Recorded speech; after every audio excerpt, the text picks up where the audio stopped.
there's a certain problem and a certain value to notoriety or contacts. So the nice thing about our network, it's now very large. I can easily reach pretty much any world leader in the world with something that would be legitimate. There are, as you may have gotten from my comments, a number of very high net worth people who don't want to do this until it's a chicken egg. They don't want to get involved till they see there's something working, but we don't have something working until someone gets us something. And it's this chicken egg thing. So, and these are not people who are just, wanting to be first to be second. They're sincere people, but they say, I got to see something that can be independently tested and verified. It cannot be hearsay on YouTube. So we have built this massive network that is very substantial for the last 20 years, and it would be immediately activated. The other thing that would be immediately activated, and I want to talk about our strategy, because it's like, what's the day after you get something that's confirmed? Well, first of all, it's going to be all over the internet. The reports, just like we did for the Atacama humanoid, from Dr. Lockman and the people at Stanford, are going to be on the internet. If you can read the report. So it'll be prestigious universities and academics who will have tested it and said, this is what it is. They may say, we don't know where the energy's coming from, because if they were trained in classic or even quantum physics, they're not going to know a whole lot about the zero-point energy field and quantum vacuum and all this. But they can verify the energy input and output, that there are no tricks, and the lab will be able to say, from these plans, we were able to reproduce it. Now, we have many, many contacts who can do that part of it, but that would have to be released to the public in a very large national press club or similar event, but where you would have the provenance, the device there, you would have the testing reports there blown up, and you would have the pedigree for who the people were who reproduced it and tested it.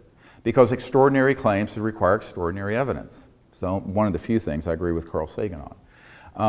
And I think in this case, that's what you have to do, but it has to be a massive release to the public very quickly. Because here's the other thing that people working, like the group that took the Stan Meyer materials, they do not understand that time is your enemy. All right, the longer you perseverate and sit on something like this with the public not knowing, the riskier it is. It's very dangerous.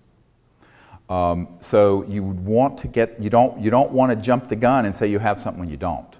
On the other hand, at the instant you're certain, and I mean 100% certain scientifically, you want to do a massive. Now that would require a funding, because just to do the PR and the public education on this would run probably into the $2 or $3 million. But I think that's less. That won't be so difficult once we have something operational. I'll just say. A foundation I recently met with, the head of that foundation wants to help us, and he's raised for his foundation several $100 million in the last few years. And so there are a lot of people watching what we're doing who are interested, but they're wanting, it's sort of like that old commercial, where's the beef? They're wanting to see something. And I've been in the trenches looking for that, where that really is, and our story of this has been both very, very promising, because I've seen things that actually do work, but then also incredibly disappointing to see how they disappear and get suppressed. One of the reasons we do not want to fund any of these sort of inventors and scientists, even ones that had the bona fides of this gentleman down at the Huntsville Space Flight Center in the Redstone Arsenal, is because if they're a lone wolf doing this somewhere, no one knows who they are because they're an obscure person, that obscurity is dangerous. Obscurity is dangerous. And this harkens back to how my life has been ruined by being a public person on all this, where if I walk into a Whole Foods, people know who I am. Many times will come up, which is fine, and I don't find it at all flattering. It's more often annoying than anything. But the fact is that millions of people are following what we're doing. When the film Sirius came out, the Huffington Post had it was the biggest story for almost a week on the Huffington Post. Millions and millions and millions of people reading about it. So we have a certain reach that a small inventor can't have. And what I want to do is say, if you can bring us the payload, we'll launch it. So we're the launch, and we'll disclose it. And I don't care if someone threatens my life or offers me $2 billion. An intelligence director had, back in 1992, offered me $2 billion personally, and then went to my wife and tried to convince her to convince me to shut down what I was doing. I said, I don't care about $2 billion. So you cannot be bought, and you cannot be afraid, and I guess because I had a near-death experience when I was young, I'm not afraid of death, and so you just have to go. Now, one of the things that was interesting after we were in New York this past week, as I mentioned, we were at dinner meeting with a number of people, some very, very high net worth people, and we were talking about this. And someone said, well, what's the guarantee that if you had your own lab, you could just do it? I said, a guarantee? I think, go ask my great whatever grandfather, who was called as one of the first prisoner of war with the British during the American Revolution, what the guarantee was that that little experiment called the American Revolution would have worked. I mean, if we are all so averse to risk that we're not willing to do something this important for the world, for our children and our children's children, and for Gaia, which is a living, breathing being, then who are we? What are we as a people? I mean, if there was that level of a lack of courage and this sort of putting your finger in the wind and seeing what the safe path is, there would have never been the American Revolution. All of us would be goose-stepping to Adolf Hitler's great-grandson, et cetera, and so on. So at a certain point, we have got the events, the courage to do this. But we have to put that around something. Now, I'm willing to do that part of it, as are a number of wonderful people I've been working with for many years, some of whom are not known in the public and frankly don't need to be known in the public. In fact, they'll say, you do that. But I think that that's why if we as a people come together and say, how can we support this? So that's one pathway to disclosing a device. Here's the challenge, here's the criteria, here's the award.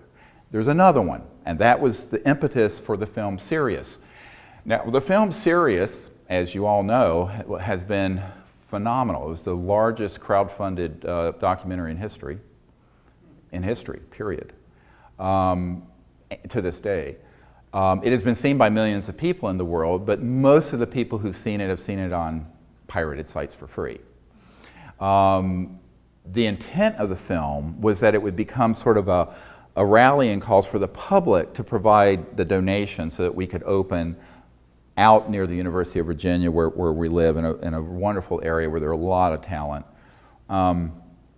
A research and development lab, the budget of which is on the website, seriousdisclosure.com. It's about $6.4 million, which most VC people, venture capital people, when they hear that number, they go, are you crazy to open a whole lab with all this high-tech stuff and 18 people? I said, well, it's only for a 2-year period. That's just the budget. I am highly confident that if we had that budget and that funding, we would be there, because I'm sitting on, just let's say, some intellectual property given to me by a brilliant engineer who was being recruited by the CIA, and part of their recruitment was to let him go into secret files and copy things to study, which he kept and which he's now given to me. It's thousands of pages of amazing stuff. But again, it's pages two-dimensional. You got to build it up, and for that you need a team, and for that you need funding. Now, we have only raised maybe less than $250,000 out of the $6.4 million for the Energy Lab. And you can go to our website, and there's a little ticker we change every month or two. And that's mainly because most people think someone else is going to do this. To the people who have contributed, who are in this room, thank you very much. But you cannot open a research facility for that. The equipment list runs to $500,000, and that is really pared down. So we don't even have half of what the equipment would be, never mind the building, 18 personnel with payroll, benefits, everything. Because these brilliant engineers and scientists that I've met, they're not going to leave their day jobs where they're making $150,000 a year, $200,000 a year as an engineer with benefits to work for free, because they have a family, they have kids in college. I mean, let's live in the real world for a nanosecond. You have got to have the ability. I was crazy enough to leave my profession, and I have personally foregone around $8 million in income to do what I'm doing. And I have the most amazing wife ever that has been supportive of me doing this because she understands what's at stake. But most families would not put up with that. And most people wouldn't do it. And you can't expect them to. So we have to be compassionate about the fact that people have basic needs to live. I mean, no one needs to get rich off this. We want to do it and put it out open source, but they have to have food on the table, and if their kids are in college and what have you, they have to have health care and blah, blah, blah. And then you have to have some degree of technology support, project management, and tactical security. Everybody know the difference between tactical and strategic security. Tactical means you got cameras there, it's streamed on YouTube, you have certain secure areas so people can't come in and just sabotage what you're doing and change a circuit. Okay, so you have to have security. Strategic security is what we already have that we built over the last 20 years, and that is all of you guys, the public, and all the people who are in the public but are in high positions waiting for something to happen, who are all the guys and women and agencies who are saying, we want to be first to be second. We don't want to be first to be first, because this is too disruptive, it's too controversial. And you know what? If you study the history of the world, the big changes that have happened have never come from the centers of power, right? Whether it was Rome or now the United States, the Pax Americana, it's never coming from your sort of hidebound academic, corporate, and governmental centers of power. It always comes from out here. Somebody in their basement inventing something like Steve Jobs did, or what have you. So this is something that I think similarly, but it has a unique challenge that a normal technology doesn't face. And that is, if you come up with a better computer, Hewlett-Packard may not like you, or even Apple may not like you, but it will come out there. There's no prevailing national security problem with that until you get to the uber supercomputers, which NSA are working on. But if you do something like this that changes the entire way the world operates, and the need for even a petrodollar, and the need for oil and gas and coal and utilities and nuclear power, it is such a huge change. I'm going to say something here that people may take as hyperbole, but it is not. If you were to add up every technological development from the Industrial Revolution in the 1800s to now, and added it all up, the internal combustion engine, cars, planes, trains, jets, rockets, the internet, integrated circuits, biotechnology, medical, everything. This one area of physics, science, and technology, absolutely, in terms of its economic effect, its change in the way the world will operate, eclipses all of them in their aggregate. So 150 years of industrial development, this one area will be larger, which is needed. Now, people say, well, that's kind of very futuristic. I'm going, no, it's back to the future, because we should have had these technologies beginning to be developed and released 100 years ago, except there were cartels like Standard Oil and JP Morgan and other folks who didn't want it out then, and there are other cartels that don't want it out now. The people who have a stake aren't all in that camp, but they also don't want to step out in front of this freight train. Some people have asked me, aren't there some people, there's a man who is, and again, the reason I don't want to name names, it's like Eleanor Roosevelt said, I'm going to paraphrase, great minds discuss ideas, mediocre minds discuss events, and small minds discuss people, which is really true. Unfortunately, we've become very tabloid, internet tabloid, and people want to just gossip. So I don't like doing that. But there was a man who, back in, after the Disclosure Project, National Press Club, a few years later, had been watching what we were doing, and he was a billionaire and has a place out in Virginia. And he sometimes would let us use he had 5 private jets, so you could go here and there, and it was fun. But he lived on 1,500 acres and had this house that looked like a UFO with bulletproof glass, and then had a mountain that he had leveled off so one of his small jets could land there, and a helipad, and then his wife had the antebellum mansion on the other part of the estate. Very interesting guy. And he actually had his son, the day after Thanksgiving one year, land his helicopter in my meadow to pick up a grocery bag like you'd get from Kroger of disclosure videos and material to take back to his father. And my mother was going, "Stephen, what are you doing? Is what you're doing dangerous? Why is this man landing?" My poor mother. Anyway, so welcome to my world. It has not been, I think of my children, couldn't have been easy being raised this way. So, it's Thanksgiving dinner, wonderful, the day after, and here this guy's landing a high altitude helicopter in our meadow.